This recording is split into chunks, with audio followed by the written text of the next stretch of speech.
that, in order for you to leverage off of your 20s, 21 to 30, you need to expose yourself early, fail early. Yeah.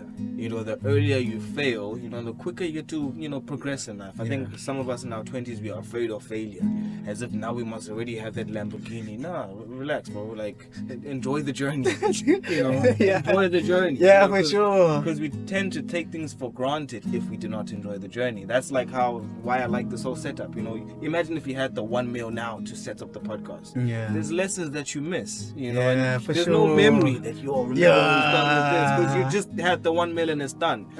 So I want young people to really enjoy that journey, and the quicker you fail, the better. Just keep failing, man. Keep failing at 20 to 30. Obviously don't make stupid mistakes, but fail forward.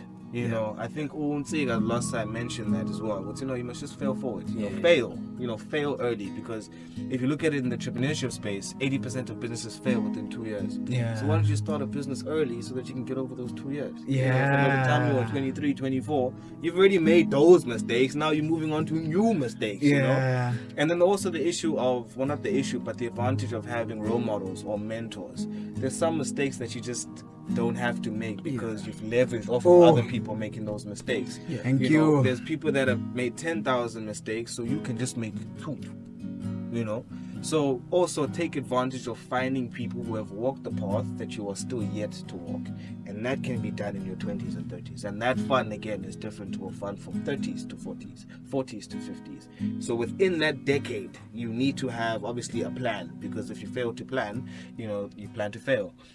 So have a certain intention within those years, but also find people, leverage off of people, have your key partners who are going to assist you in carving out certain things, and fail. Don't be afraid of failure, because we've been failing. We're still failing now when we're like, okay, let's move on. At least we know that didn't work. But we enjoy the journey, because now we can chat about it. It's like, remember when we organized that event and no one came? Look at us now, so it gives us something to speak about. But be very intentional with what you want to do within your 20s.